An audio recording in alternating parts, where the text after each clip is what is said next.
following is a presentation of Main Street Media, your source for news, sports, and information on Main Street in Middle Tennessee.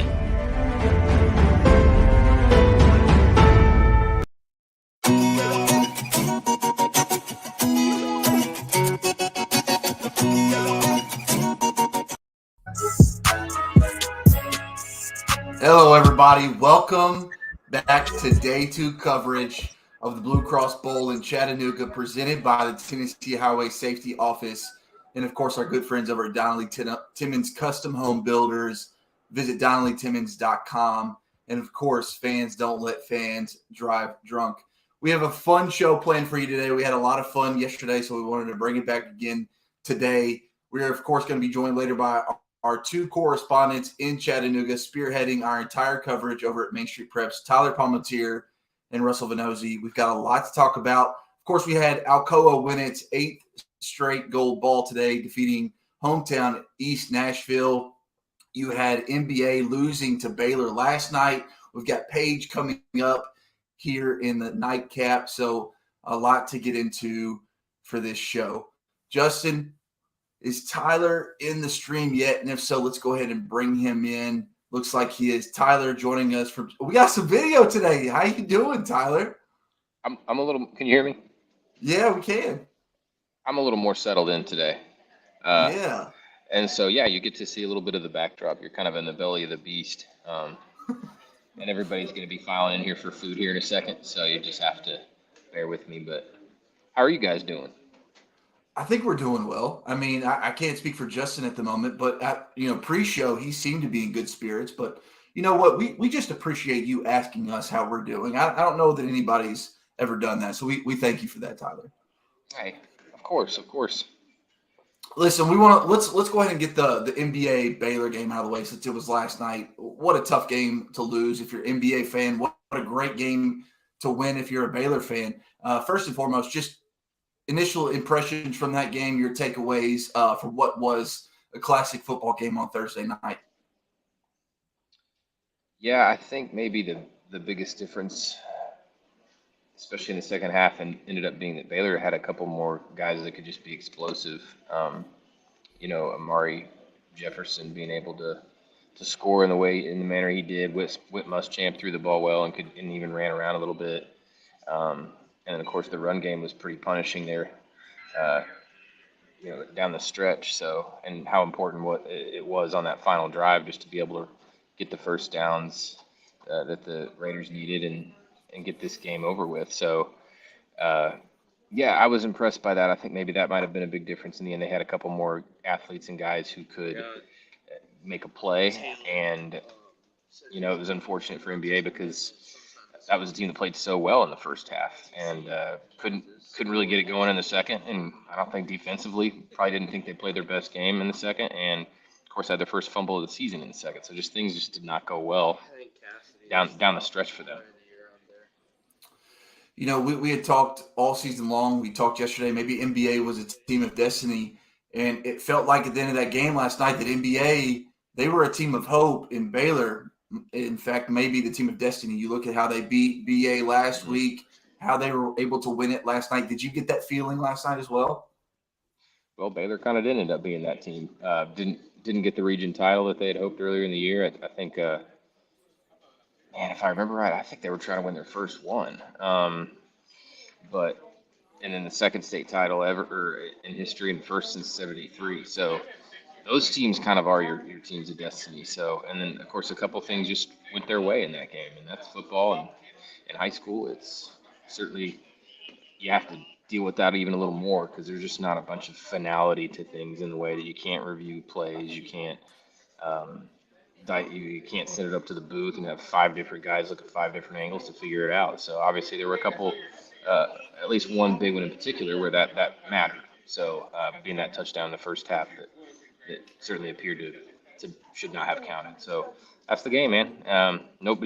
NBA coaches and players that I read about or talked to could not have been more graceful about what happened. I think they all acknowledged that they could have played better too. Yeah, I'm very curious. Just you referenced that fumble or what should have been a fumble. Should not have counted for a touchdown. I'm just curious how that team, how Coach Uverard handled that situation post game.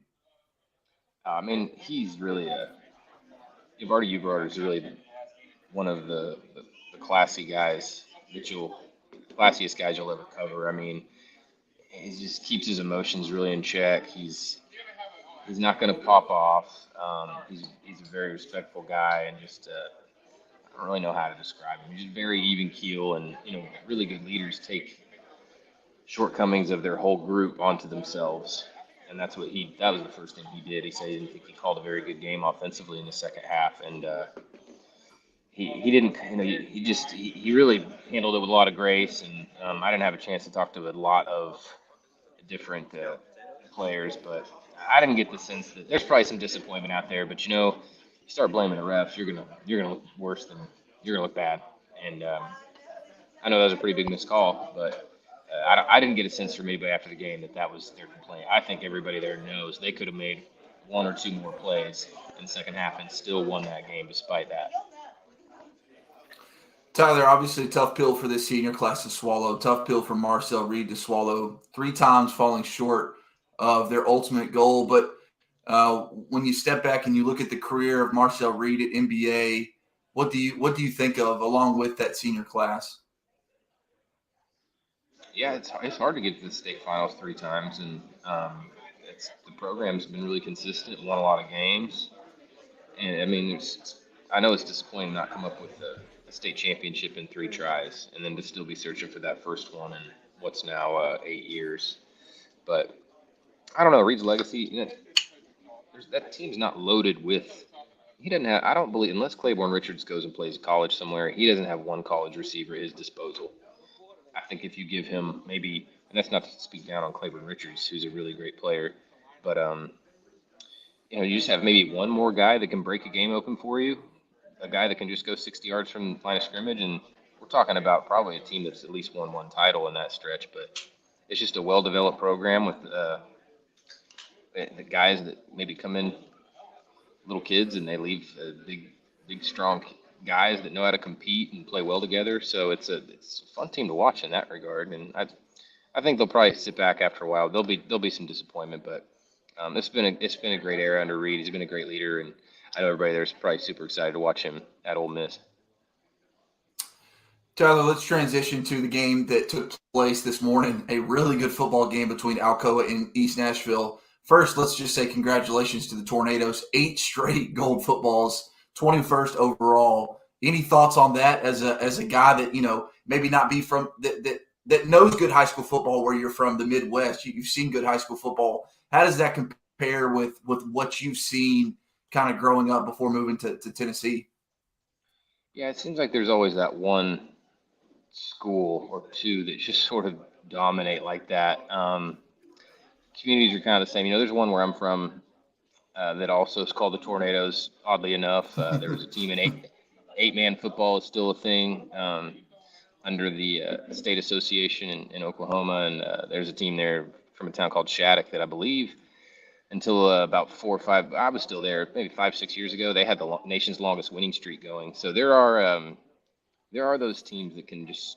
I don't know, man. It's just communities. It's like high school football gets in their blood, and they want to win. They don't want to stop. So I guess that tells you kind of it speaks a lot about what East Nashville's been able to do, going and playing with that team a lot more this year, and even a little bit last year. I guess maybe putting up a pretty good fight last year when they got drummed early. So, but yeah, back to the streak that Alcoa's on. I mean, that's really impressive. 8 in a row is wild. Um, in any class, I think every year we'll probably ask the same question when they win another one, when or if will they decide to maybe change classifications. But you could kind of see today.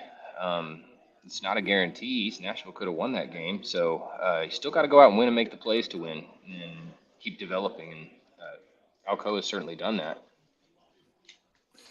You mentioned that East Nashville stood a chance, and they did. I mean, if anyone was watching that game, probably a little frustrated if you were pulling for East Nashville just because they couldn't just get over that hump. You said that Jamal Stewart, head coach for the Eagles, estimated about 21 points given off of special teams. I'm paraphrasing your quote here a little bit, but he basically said that they blew up uncharacteristic football. They have to do a better job coaching.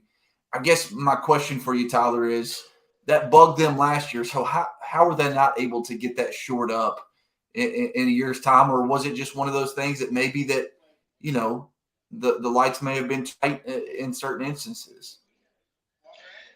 I think it's kind of a unique situation because East Nashville and a lot of inner city schools deal with a lot more than other coaches do. I think off the field, Stewart had to make the difficult decision to let kick three guys off the team at the end of the year, guys that played and could have helped them. Had to kick them off, and they lose the region championship. It affects their whole season. Their playoff picture changes completely without those guys. I mean, they really truly are dealing with things that a lot of other coaches don't have to. So I guess that makes me wonder. You're talking about they practice at a middle school every day. They don't even have a practice field. They're traveling a few minutes over to that field, traveling back. I mean, so my point kind of is, if you're dealing with a lot of off the field stuff, and you get a good offense and good defense together, I would guess that special teams probably sits on the back burner somewhere in there. And um, but still, I would think Jamal has to kind of be asking himself moving forward, how can we get a little bit better and not do that on that stage? But and it wasn't just the special teams. Zach Beard played so great, but the pick six he threw was a mistake, and that's direct points to Alcoa. And all this is to say, East kept it close through three quarters, but really Alcoa pulled away with a power run game in the fourth. I think East just looked wore down. Their big bodies up front were wearing everybody out. And then the big guys they had carrying the ball became that much tougher to bring down. So East National played a great game. It's really not fair to just say a few mistakes cost them.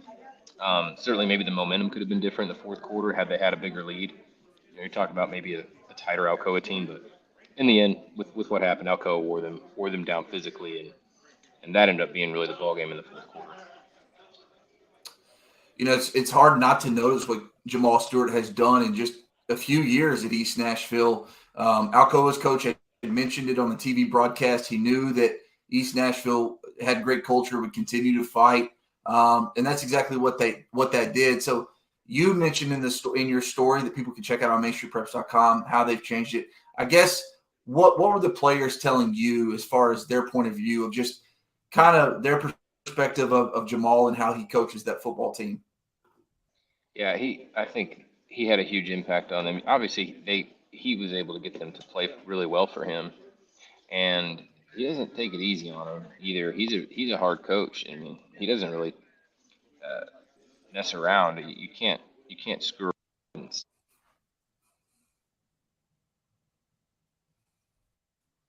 I think maybe we lost Tyler there for a little bit via Can his you hear me, Zach? connection, but there we go. There he is. Sorry, somebody called me. Very Oh, random. that's all good. This is somebody I never expected to hear from on a day like today. But so I think they just like him. They know he's a good coach. He brought in good coaches, and I think he truly loves those kids. He's hard on him, man. I mean, he's not messing around during a game. He'll tell you what you did wrong and yank you right off the field. But I think he truly loves him. The fourth quarter obviously is what it is. I think they got outscored 14-0 in the final quarter. But one part of the game that really stands out, they had just trimmed the lead with 31 seconds left. They're going to kick off. It looks like they're trying to maybe do a squib kick. Turns into what looks like maybe an onside. That, of course, leads to Alcoa's field goal. Did Jamal comment on that after? Was there just a mix-up, a mishit on the football there? Which field goal are you talking? The field goal, I believe, came after the muff. Right before the half. That actually came off of the muffed kickoff. The muff kickoff. East Nashville muffed that. Yeah. Okay. Yeah, I don't remember that ball being up in the air. Maybe they pooched it. Maybe I may have misheard you, but either way, I didn't really ask specifically about that one. certainly that felt like, that was just a momentum play. At the end of the day, it's 3 points. I mean, it's just the tough thing is at the end of the day, you're still in the ball game. You're down 5 points going in the fourth quarter. So all that stuff really didn't matter. I mean, it did and it didn't. Yeah. The pick six was big, that's a score, but really you're in the game to start the fourth quarter. That's kind of why I end up pointing to Alcoa. Just at that point, you just have to go toe to toe with a really good football team. And Traquan Waters was taken out of the game with a shoulder injury.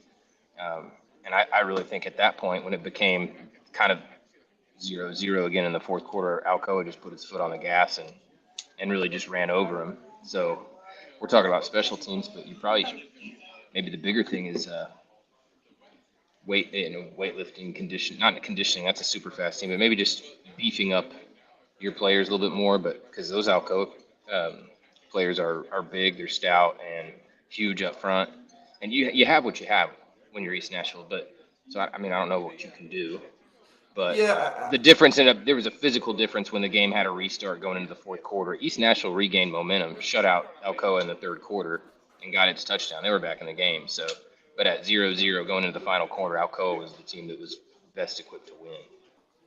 Yeah, I think Alcoa, their offensive line led by two Power 5 conference players. I think Bubba Jeffries on the right tackle side, and then Lance Williams, left tackle, Virginia Tech commit. So as you mentioned, I mean, those guys right there are kind of different breeds, if you will. It's not every day you see an offensive line feature an FBS level lineman, let alone two. But you're right. But you're exactly right, Tyler. Alcoa able to lean on them in the fourth quarter, able to outscore them by 2 touchdowns, ultimately get the win. Tyler, really appreciate your time today, man. We're going to let you get a little bit of break before Paige in this final game. Thanks so much, and we will catch up soon. Okay. Appreciate you guys.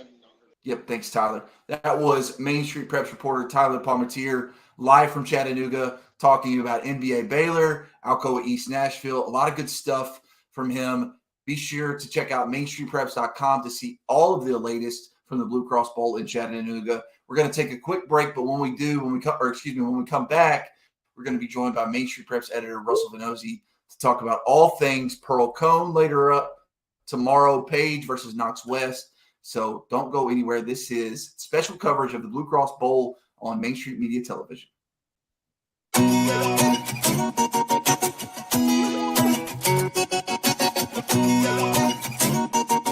Brewster's Real Ice Cream features fresh homemade ice cream made right in our store each day. Offering 150 different flavors rotated daily, we offer a full line of vegan ice cream made with oat milk and no sugar added fat-free options. We also offer Italian ices, sherbets, and fresh fruit sorbets. There is something for everyone. Enjoy your delicious treat with a fresh baked waffle cone, located in the Lowe's parking lot next to Zaxby's in Hendersonville. It was just a few drinks. I'm good. I thought it was good. After every game, we always have a few. It's no big deal. It was no big deal. Hey, I can hold my liquor. I thought I could hold my liquor.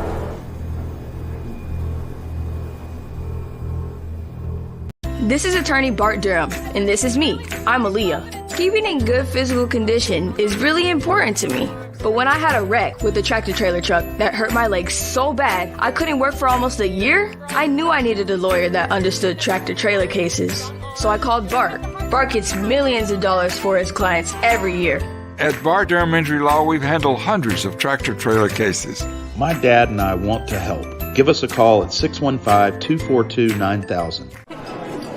It's just a few cocktails at happy hour. It was just a few cocktails at happy hour. You really good try. There aren't any cops around. I didn't think there were any cops around. I drink and drive all the time. Sir, you've been in a serious crash. I need you to hang on, okay? Run your name, sir. You all right?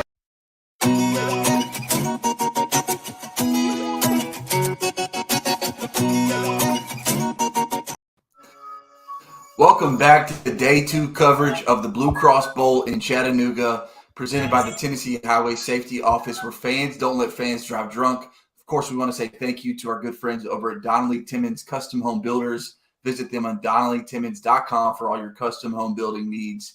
Before we went to the break, we told you that we were going to bring in Main Street Preps editor Russell Venozzi to talk about Page versus Knox West, also Pearl-Cohn, Anderson County. Russell, first off, thanks so much for doing this, man. How you doing today? Hey, Zach, doing well. Thanks for having me. Absolutely. You have you got you some food in yet? Are you resting up for that final game?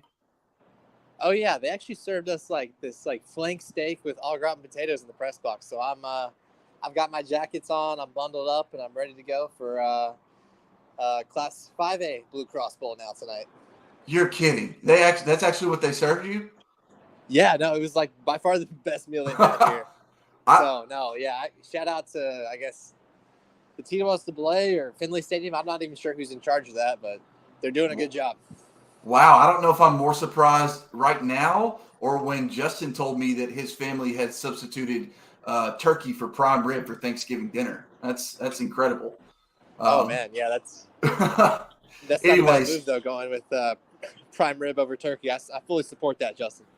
All right, Russell, let's get into what everybody wants to talk about, which is Page versus Knoxville West. Knoxville West, of course, undefeated, 14-0 coming into this game. Page 12-2 in the title game for the second year in a row. Are you surprised at all that Page is back? Because it feels like they had to replace a really talented quarterback last year, so maybe Page is a year ahead of schedule. How do you feel about the Patriots making it back to the title game? I am, quite honestly, a little bit surprised, Zach, about Page being here. Like you said, it felt like last year was really their opportunity in getting there when you've got a generational talent like that at quarterback. But, they've just kind of scrapped and clawed their way back here. They're doing it with Colin Hurd at quarterback. And, of course, I've said before, and we've talked about it, kind of all week, but he was a linebacker last year, and it was a really good one too, and had kind of been a backup quarterback a little bit and had backed up McNamara. I think he made at least one start last year and did pretty well, but I don't think anybody was expecting him to play to the level that he's played this year. I mean, he's been phenomenal. You look at his numbers, he's at about 3,000 yards passing, has far more touchdowns than interceptions, and in the game last week against Henry County, I got a chance to see some of that one online, and just the touch that he was putting on his throws looked really, really like advanced, I guess you could say, for a high school quarterback. And was just a little bit surprising coming from somebody that had spent so much time in other positions. So I think that's been a huge key for them. They've got a lot of good receivers, too, for him to work with. They've got a running backfield they do by committee. And it's all shaped up for a really good run over the past several games. I think they've won 5 or 6 in a row now, and they reeled off wins in the playoffs against Green Hill, Mount Juliet, and Henry County, and Nolensville as well, who I think Nolensville is probably the team that we pegged to be in this game from this half of the bracket, but Page was able to get by them. So, hats off to Page for getting here, and I think they've at least got a decent chance here tonight against a really good Knoxville West team. You mentioned Colin Hurd as a linebacker last year, really good player. Did he not win the region defensive MVP as a linebacker last year? He very well could have. I know he was on our all mid-state team as an honorable mention at linebacker. So I'm assuming he got some other awards too. Just amazing, honestly. Not only to be one of the best players on the defense side of the ball, but then to make a seamless transition to the offensive side. I don't know if that's coaching. I don't know if that's just pure talent or a level of both. I mean, if you had to guess, what do you think just the ability to make that transition comes down to? Probably a little bit of both. I mean, he's clearly a good athlete that is able to do a lot of things for them. And like I said, last year, Jake McNamara, I believe, missed at least half of one game or maybe an entire game. And Hurd stepped in and helped them get a win in that one. I think it was against Fairview or maybe the game after that too last year. And but I will say Page has a really good coaching staff too. They've got Miller Polk as their offensive coordinator. He's been there since like the 90s. I mean, just been there forever. Wow. And he calls a good game. And then they've got Carl Klug, of course, former Titans defensive lineman. He helps out with some of the linemen, some of the defensive stuff. And Charles Rathbone, he's really made a name for himself in the last several years and leading Page, building the program up because it hadn't seen a whole lot of playoff success until the last few seasons. So for them to be here now, I think it's definitely a testament to the coaching. But you've got to have some good players too, and Colin Hurd is certainly one of those guys. Russell, they lost by only 8 last year to Powell in this game. Going to go in probably as underdogs again. I guess have you asked Paige? Have you asked Coach Rathburn? Anybody associated where they feel they had to make up that ground to hopefully get a better result this year? We didn't ask him that specifically, but we did have him on our Main Street Preps This Week podcast, and we kind of asked him how this year compares to last time around, and he said it was a lot more business-like. Maybe the nerves aren't quite there like they were last year. He said, last year during the first half of that game against Power, they were really just trying to feel everything out. It was a new environment. They hadn't played in a game of that magnitude before. So I think this time around, they know what to expect. They know exactly where they're going to be getting dressed. They know how the stadium feels and how, the lights and all that, and just everything you have to kind of adjust to playing in a big college stadium for the first time. So I think I would expect Paige to be a lot more comfortable this year, and we'll see if that helps them. But I think they're hoping that helps them this time. Russell, nobody's been able to get the best of Knox West this year, and there's been some good opponents on that schedule. Maryville, Alcoa, just to name a couple. So Paige is certainly not going to shock them by any means, but how does Paige become the first team to add a 1 to that right side of their win-loss column? Yeah, I think they're going to need a really tight game. They're going to need to avoid anything of resembling special teams issues. We saw that in the East Nashville game. I know you talked about it with Tyler. That was a huge issue for them. These games a lot of times are won in the margins, and so Paige, I think, is going to need to be really good in those margins, special teams, avoiding penalties. They're going to need Hurd to have a efficient game like he did last week. I think he was like 22 of 28 for 360 yards. If they can get a performance like that out of him tonight, I think they're going to have a pretty good chance. But yeah, those are some of the keys, I would say. Like you said, you're going against a team that hasn't lost all year and that has a lot of impressive wins. Alcoa, Maryville, Powell, that's a team Paige couldn't beat last year with a similar personnel. So yeah, I think that's kind of what Paige is looking at. I think this has a chance to be a pretty good game, but I do think that Knoxville West has the edge, and so Paige is going to need to go into this one and play as mistake-free as possible. Russell, let's transition before we get out of here to Pearl Cone, Anderson County. Pearl Cone, of course, mid-state tie. They're 12-2. Anderson County 14-0. I think the first big question is, how many times are you going to tell the Anderson County mascot, I think Ella is the dog's name, that she's a good girl? Hopefully, are you giving the over/under at like 50, Russell? Maybe. I am not a huge dog person. I do like dogs, but I don't like. I'm not one of those people that like stops and takes a picture or admires every single dog I pass. So I think that's really neat that the dog is going to come out and get the tea. But I'll be honest, like, that is not going to be my focus at all. So I'll probably leave that. I'll leave all the commentary, I guess, to other people, and maybe Tyler will want to do that instead. I'm sorry, Russell. I was trying to throw you a softball to knock out of the park. I apologize. Let's transition then to their quarterback, Walker Martinez, Mr. Football finalist. I think he's thrown for over 3,500 yards this year in 50 touchdowns, if that's correct. How the heck does Pearl Cone stop that potent offense? Yeah, that's going to be a really tough assignment for them, but they've got a secondary that might be able to keep up with him because they have a ton of speed in that secondary with Darius Reed, with Javion Kennard, Jock Williams. They've got a lot of guys that have had good seasons.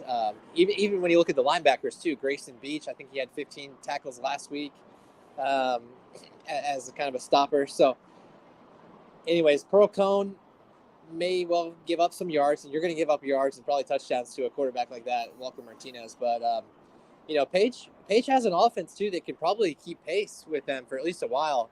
They put up huge numbers last week against Haywood, scored, 40 or 50 points. Their quarterback had over 350 yards passing.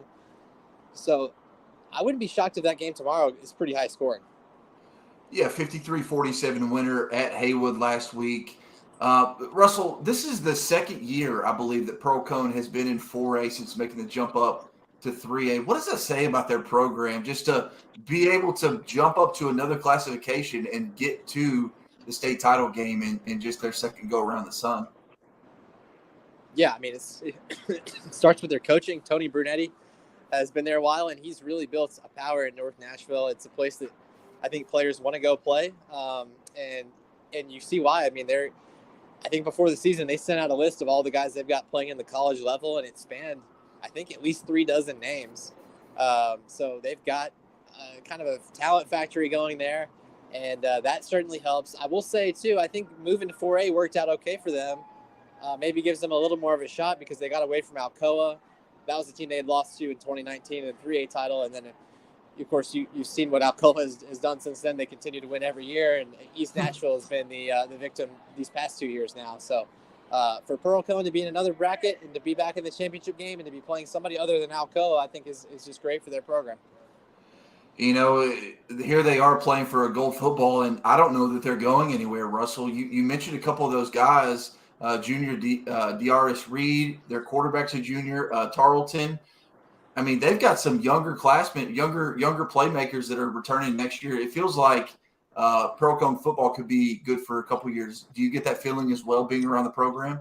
Yeah, I'm getting that same feeling. When I went out there and did a preseason story on them back in August, and they really wanted to get over the hump and win it this year. But I think there's an understanding, like you said, with some of the personnel that they're supposed to be having come back. I mean, that would certainly bode well if those guys are back and healthy and playing well. So I'm sure their total focus is on winning tonight, but sure, they do have quite a bit of young talent in that program, and I would expect them to continue to be really competitive. Don't want to forget Kennard either. He's only a sophomore. So, yeah, like you said, a lot of young talent over there in Nashville for Tony Brunetti. Russell, going to let you get out of here, man. Enjoy the last game of the night. You guys are killing it down there in Chattanooga. Appreciate you stopping by, man. All right, Zach. Thanks for having me. Talk to you later. Talk. That was Main Street Prep's editor, Russell Venozzi, joining to talk about Pearl-Cohn, Anderson County, which is tomorrow on Saturday. And then, of course, the nightcap, Page versus Knoxville West in the Class 5A football game. We, of course, will be back tomorrow here for Day 3 coverage of the Blue Cross Bowl. I will be in Chattanooga, so it's going to look a little different. We won't have this beautiful stadium behind me where, it's kind of funny. I was joking. It obviously, nice football field, but it kind of looks like I'm in a soccer stadium. So I was joking with Justin that I'm actually live from Qatar at the moment. But tomorrow, going up to Chattanooga to meet up with Russell and Tyler. We'll do a little bit of Facebook Live action to talk about all the games and everything. And we'll put a bow on this high school football season. Crazy to think about that we've got this game tonight, and then we've got only a few games tomorrow, and that does it. And it's officially a wrap on the 2022 football season. We will see you tomorrow. This has been a special coverage of the Blue Cross Bowl Championships in Chattanooga, powered by the Tennessee Highway Safety Office and, of course, our good friends over at Donnelly, Timmons, Custom Home Builders. We will see you tomorrow.